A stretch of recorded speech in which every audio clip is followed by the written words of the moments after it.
That has got to be the easiest hookup I've ever seen.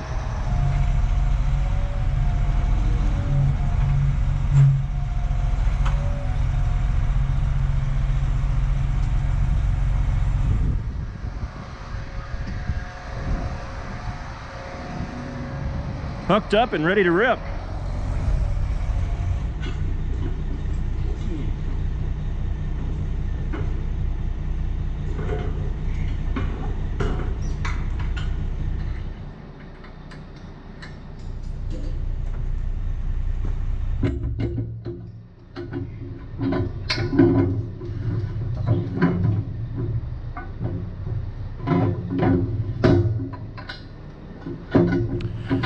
Good morning, everybody. Ryan here. Welcome back to How Farms Work. We've got the 8235R behind me, and we have the Zone Builder Subsoiler hooked on to the 8R, and we are going to be going out and trying to subsoil. I've waited as long as I possibly can because they are calling for rain tomorrow, and we've had a lot of dry weather, but I'm kind of interested to see how much the ground has dried out in the last week of decent weather that we've had. So it's pretty much reached the tipping point where if I don't get anything done today, I'm not sure if the ground is going to dry up anymore to allow us to do any more subsoiling. So I'm going to take it out, and there's only a select few areas where I want to hit. Typically areas where there's a lot of traffic, where we drive over a lot, where the crops typically have trouble with compaction. I have a spot out on my 11 acres that I want to hit right inside the gate because the crop just never grows right inside the gate there. Because you always have to go through there to get in and out. So what do you say we fire the 8235R up and head out to the field? Well, that didn't take long. All right, come on.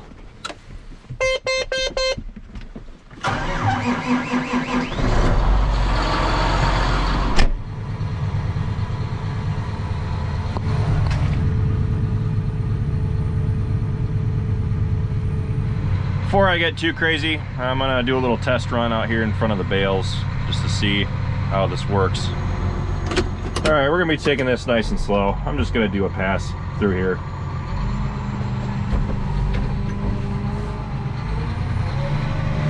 Four-wheel drive's on.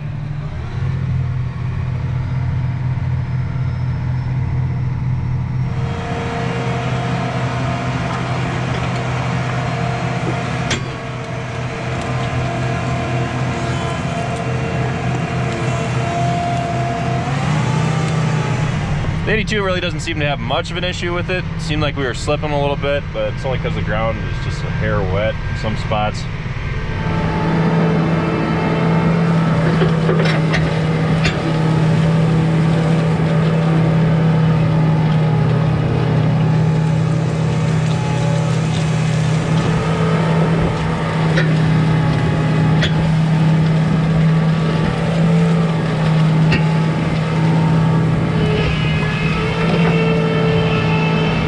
So I came out to my 11-acre field out here.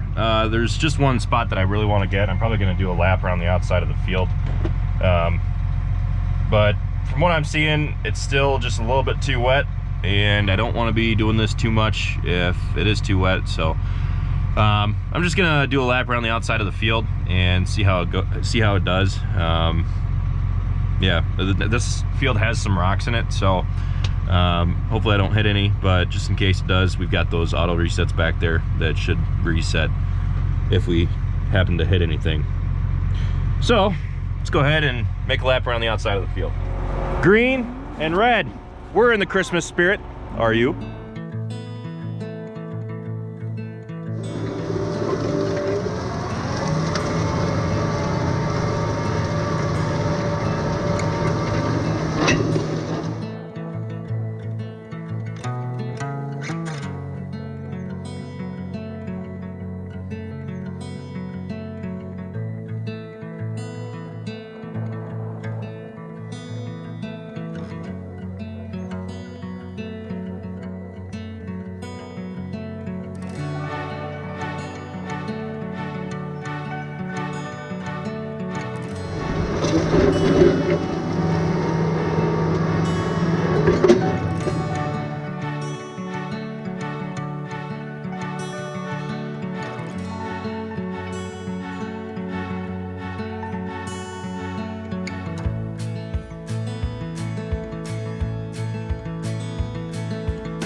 sign that it's too wet to be out in the field.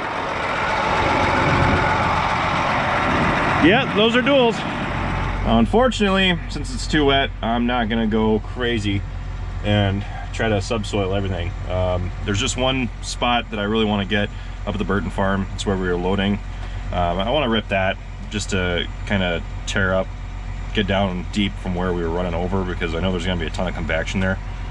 But other than that, there's not really a whole lot that I want to do today. I mean, if the conditions allowed it, I would like to subsoil more, but I don't want to go crazy and subsoil when conditions are still too wet. Now, what happens when you do any kind of tillage when it's too wet is that you'll actually be slicing the ground instead of breaking up that compaction. And that's not too good either, because that just creates more compaction when you slice through the ground rather than breaking it up.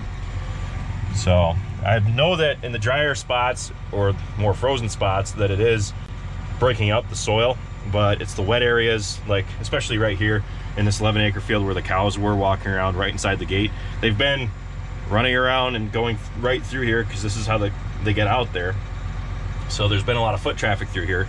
I know there's compaction there, so I tried to break it up, but since they've been going through there, it's just so wet. So I gave her a shot, but I'm gonna go hit those 1 or 2 spots, and then I'm gonna head back to the farm and call her quits.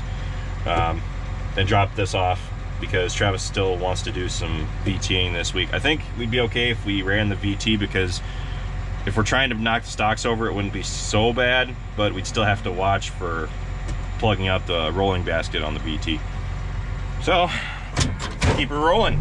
Something you've really got to watch out for when you're subsoiling is to make sure that you are not subsoiling anywhere near any kind of telephone or fiber lines, because I've seen them like up to 20 feet into, actually over 20 feet into a farmer's field before, and they are marked typically along the road, but my driveway, for instance, the fiber, or it's actually a copper line, it actually comes up into the farm and then swings around instead of following the road. And I'm not totally sure why they did that. That's beyond me, but whatever.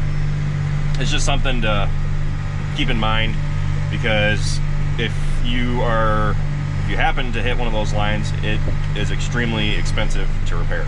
I'm unhooking the zone builder. Just dropped the stands down. Now it's hooked up with the quick attach, so it's really easy to hook and unhook. So I'll drop her down.